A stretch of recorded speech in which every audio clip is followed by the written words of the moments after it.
ಪರಶುರಾಮ್ಗೆ ಸ್ವಾಗತವನ್ನು ಕೋರ್ತೀನಿ. ಸೊ ಇವತ್ತು ಕಲಿಕಾ ಚೇತರಿಕೆಯ ಸರಣಿಯಲ್ಲಿ 8ನೇ ತರಗತಿಯ ಕೋರ್ ವಿಷಯ ವಿಜ್ಞಾನದಲ್ಲಿ ಕಲಿಕಾಂಶ 3 ಇದೆ. ಸಂಶ್ಲೇಷಿತ ಎಳೆಗಳು ಮತ್ತು ಪ್ಲಾಸ್ಟಿಕ್ ಅಂತಕ್ಕಂಥ ಪಾಠದ ಕಲಿಕಾ ಫಲ 2 ಮತ್ತು ಕಲಿಕಾ ಹಾಳೆ 2ರ ಉತ್ತರಗಳನ್ನು ನೋಡೋಣ. ಇದಕ್ಕಿಂತ ಮೊದಲಿನ ಭಾಗದ ವಿಡಿಯೋವನ್ನು ನೋಡದೇ ಇದ್ರೆ ತಾವು ಈ ವಿಡಿಯೋದ ಡಿಸ್ಕ್ರಿಪ್ಷನ್ ಬಾಕ್ಸ್ನಲ್ಲಿ 8ನೇ ತರಗತಿ ವಿಜ್ಞಾನ ಕಲಿಕಾ ಹಾಳೆಗಳ ಉತ್ತರಗಳು ಅಂತ ಒಂದು ಪ್ಲೇಲಿಸ್ಟ್ ಲಿಂಕ್ ಸಜೆಸ್ಟ್ ಆಗುತ್ತೆ, ಅದನ್ನು ನೋಡಿ ಒತ್ತಿ ನೋಡಬಹುದು.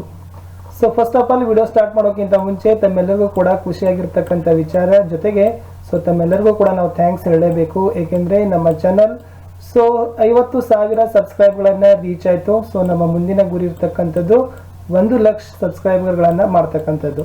ಸೊ ದಯಮಾಡಿ ಈ 1 ಲಕ್ಷ ಸಬ್ಸ್ಕ್ರೈಬರ್ ಮಾಡ್ತಕ್ಕಂಥ ಗುರಿಗೆ ತಮ್ಮ ಸಪೋರ್ಟ್ ಇರಲಿ.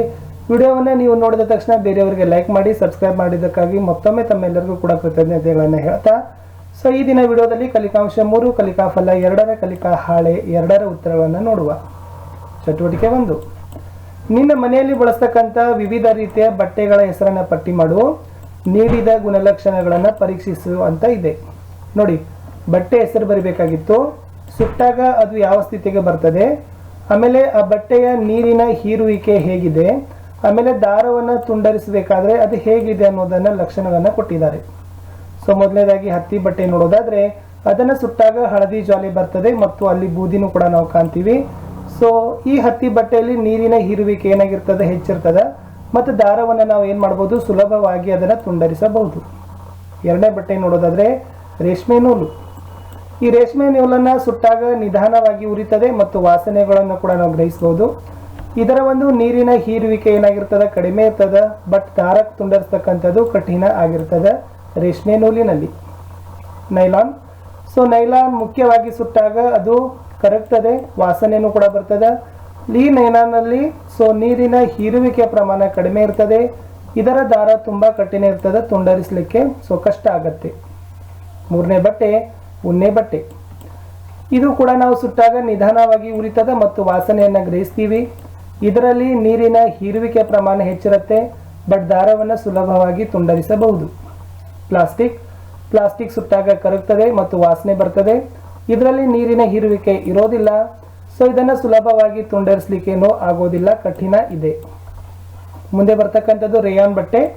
ಸೊ ರೇಯಾನನ್ನು ಕೂಡ ನಾವು ಸುಟ್ಟಾಗ ಬೇಗನೆ ಉರಿತದೆ ಮತ್ತು ಬೂದಿ ಸಿಗತ್ತೆ, ಇದರಲ್ಲಿ ನೀರಿನ ಹೀರುವಿಕೆ ಪ್ರಮಾಣ ಕಡಿಮೆ ಇರುತ್ತೆ, ಇದು ಕೂಡ ಕಠಿಣ ಇರುತ್ತೆ, ದಾರ ತುಂಡರಿಸ್ತಕ್ಕಂಥದ್ದು ಕಠಿಣನೇ ಇದೆ. ಅಕ್ರಿಲಿಕ್. ಸೊ ಇದನ್ನು ಸುಟ್ಟಾಗ ಬೇಗನೆ ಉರಿತದ ಮತ್ತು ವಾಸನೆಯನ್ನು ಕೂಡ ನಾವು ಗ್ರಹಿಸ್ತೀವಿ, ಇದರಲ್ಲಿ ನೀರಿನ ಹೀರುವಿಕೆ ಇರೋದಿಲ್ಲ, ಇದು ಕೂಡ ಕಠಿಣ, ದಾರವನ್ನು ತುಂಡರಿಸೋದು ಕಷ್ಟ ಆಗ್ತದ ಅಂತ ಹೇಳ್ತಾರೆ. ತೀರ್ಮಾನ ಕೇಳಿದ್ದಾರೆ, ಏನಿದೆ ನೋಡಿ. ತೀರ್ಮಾನದ ಆಧಾರದ ಮೇಲೆ ಬಟ್ಟೆಗಳನ್ನು ನೈಸರ್ಗಿಕ ಮತ್ತು ಸಂಶ್ಲೇಷಿತ ನಾರಿಂದ ತಿಳಿಸು.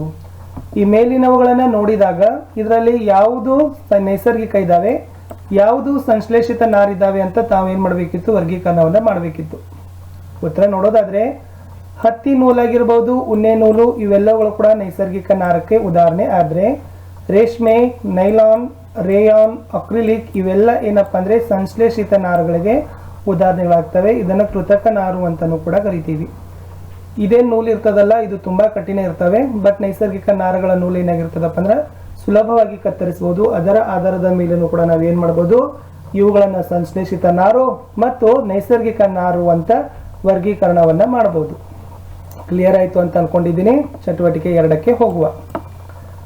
ನಾನ್ಯಾರೆಂದು ಹೇಳುವೆಯ ಅಂತ ಕೇಳಿದ್ದಾರೆ. ಸೂಕ್ತ ಪದ ಆರಿಸಿ ಬರೀಲಿಕ್ಕೆ ಕೊಟ್ಟಿದ್ದು. ನೋಡುವ, ಒಗಟಿನ ತರನಾಗಿರ್ತಕ್ಕಂಥ ಪ್ರಶ್ನೆ ಇತ್ತು. ಮೊದಲನೇದಾಗಿರ್ತಕ್ಕಂಥ ಪ್ರಶ್ನೆ, ನನ್ನ ಎಳೆಯ ಗಟ್ಟಿ, ಸ್ಥಿತಿಸ್ಥಾಪಕ ಮತ್ತು ಹಗುರ. ಈ ಎಳೆ ಗಟ್ಟಿಯಾಗಿದೆ, ಸ್ಥಿತಿಸ್ಥಾಪಕ ಗುಣ ಹೊಂದಿದೆ, ಬಹಳ ಹಗುರನೂ ಕೂಡ ಇದೆ, ಹೊಳಪನ್ನು ಇದೆ ಮತ್ತು ಇದನ್ನು ತೊಳಿತಕ್ಕಂಥದ್ದು ಸುಲಭ ಆಗಿದೆ. ಇದನ್ನ ಟೆಂಟ್ ಮತ್ತು ಪ್ಯಾರಾಚೂಟ್ಗಳ ತಯಾರಿಕೆಯಲ್ಲಿ ಬಳಸ್ತಾರೆ. ಇದು ಏನು ಅಂತ ಕೇಳಿದ್ರು. ಸೊ ಉತ್ತರ ನೋಡಿದಿರಿ, ನೈಲಾನ್ ಅಂತಕ್ಕಂಥದ್ದು ಸರಿಯಾದ ಉತ್ತರ. ಎಸ್. ಇನ್ನು ಎರಡನೇ ಒಗಟು ನೋಡಿ. ನಾನು ತುಂಬಾ ಮೃದು, ತಂಪಾದ, ಆರಾಮದಾಯಕ ಮತ್ತು ಉತ್ತಮ ಹೀರಿಕೊಳ್ತಕ್ಕಂಥ ಗುಣ ಇದೆ. ಇದನ್ನು ಕೃತಕ ರೇಷ್ಮೆ ಅಂತ ಕರೀತಾರೆ. ಇದನ್ನ ಬೆಡ್ಶೀಟ್ ಮತ್ತು ಕಾರ್ಪೆಟ್ ತಯಾರಿಕೆಯಲ್ಲಿ ಬಳಸ್ತಾರೆ. ಹಾಗಾದ್ರೆ ಯಾವ ನೂಲು ಮೃದುವಾಗಿರ್ತದ, ತಂಪಾಗಿರ್ತದ, ಆರಾಮದಾಯಕವಾಗಿರ್ತದ, ಉತ್ತಮ ಹೀರಿಕೆ ಗುಣದ ಸಾಮರ್ಥ್ಯ ಇದೆ, ಇದನ್ನು ಕೃತಕ ರೇಷ್ಮೆ ಅಂತ ಕರೀತಾರೆ. ಬೆಡ್ಶೀಟ್ ಮತ್ತು ಕಾರ್ಪೆಟ್ ತಯಾರಿಕೆಯಲ್ಲಿ ಬಳಸ್ತಾರೆ. ಇದು ಏನು ಅಂತ ಕೇಳಿದ್ರು, ರೇಯಾನ್ ಅಂತ ಬರುತ್ತೆ. So rayon is the right answer.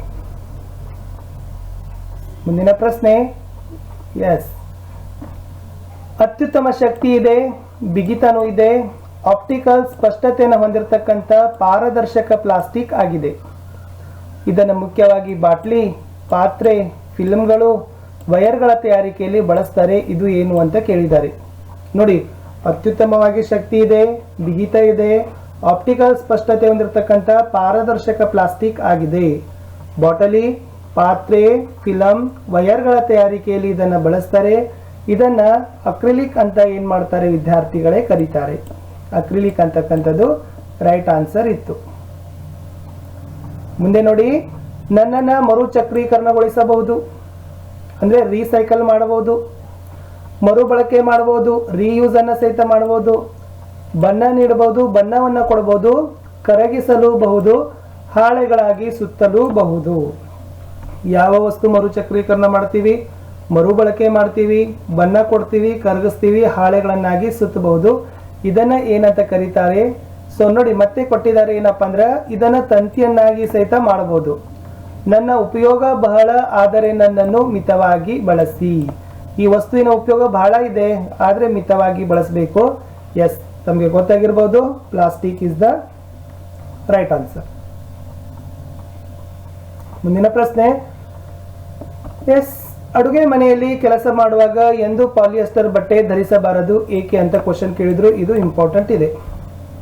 ಏನಾಗತ್ತೆ, ಹೆಣ್ಣು ಮಕ್ಕಳು ಅಡುಗೆ ಮನೆಯಲ್ಲಿ ಕೆಲಸವನ್ನು ಮಾಡಬೇಕಾದ್ರೆ ಯಾವುದೇ ಸಮಯದಲ್ಲಿನೂ ಕೂಡ ಏನ್ ಮಾಡಬೇಕು ಅಂದ್ರೆ ಪಾಲಿಯೆಸ್ಟರ್ ಬಟ್ಟೆಗಳನ್ನ ಧರಿಸಿಕೊಂಡು ಹೋಗಬಾರ್ದು. ಸೊ ಏಕೆ ಅಂತ ಕೇಳಿದ್ದಾರೆ. ಸೊ ಉತ್ತರ ನೋಡೋದಾದ್ರೆ ವಿದ್ಯಾರ್ಥಿಗಳೇ, ಏನೊಂದು ಪಾಲಿಯೆಸ್ಟರ್ ಬಟ್ಟೆ ಇದೆಲ್ಲ, ಅದರ ಜ್ವಲನದ ತಾಪ ಕಡಿಮೆ ಇರ್ತದೆ ಮತ್ತು ಸುಲಭವಾಗಿ ಬೇಗನೆ ಬೆಂಕಿ ಏನಾಗ್ತದಪ್ಪ ಅಂದ್ರೆ ಹಿಡಿದು ಉರಿಲಿಕ್ಕೆ ಪ್ರಾರಂಭವನ್ನ ಮಾಡ್ತದ ಪಾಲಿಯೆಸ್ಟರ್ ಬಟ್ಟೆ. ಸೊ ಆದ ಕಾರಣ ಅಡುಗೆ ಮನೆಯಲ್ಲಿ ಕೆಲಸ ಮಾಡುವಾಗ ಯಾವತ್ತೂ ಕೂಡ ನಾವು ಪಾಲಿಯೆಸ್ಟರ್ ಬಟ್ಟೆಗಳನ್ನ ಧರಿಸಿಕೊಳ್ಳಬಾರದು. ಜ್ವಲನ ತಾಪ ಕಡಿಮೆ, ಬೇಗನೆ ಬೆಂಕಿಯನ್ನು ಹಿಡಿದು ಉರಿತದೆ. ಆ ಎರಡು ಕಾರಣಕ್ಕಾಗಿ ನಾವು ಪಾಲಿಯೆಸ್ಟರ್ ಬಟ್ಟೆಗಳನ್ನ ಅಡುಗೆ ಮನೆಯಲ್ಲಿ ಹಾಕಿಕೊಂಡು ಹೋಗಬಾರದು. ಇಷ್ಟೇ ಇತ್ತು ವಿದ್ಯಾರ್ಥಿಗಳೇ ಈ ವಿಡಿಯೋದಲ್ಲಿ ಕಲಿಕಾ ಹಾಳೆ 2ರಲ್ಲಿರ್ತಕ್ಕಂಥ ಪ್ರಶ್ನೆಗಳಿಗೆ ಉತ್ತರಗಳನ್ನ. ತುಂಬಾ ಸರಳ ಸಂಕ್ಷಿಪ್ತವಾಗಿ ತಮ್ಮ ಮುಂದೆ ಉತ್ತರಗಳನ್ನ ಕೊಟ್ಟಿದ್ದೀನಿ. ಸೊ ಮತ್ತೆ ಸಿಗ್ತೀನಿ ಕಲಿಕಾ ಹಾಳೆ 3ರಲ್ಲಿ. ನಮಗೆ 50,000 ಸಬ್ಸ್ಕ್ರೈಬ್ಗಳನ್ನ ಮಾಡಿದ್ದಕ್ಕಾಗಿ, ತಾವುಗಳು ಸಬ್ಸ್ಕ್ರೈಬ್ ಆಗಿದ್ದಕ್ಕಾಗಿ ಧನ್ಯವಾದಗಳು. ವಿಡಿಯೋವನ್ನ ಲೈಕ್ ಮಾಡಿ, ಶೇರ್ ಮಾಡಿ. ಮತ್ತೆ ಸಿಗುವ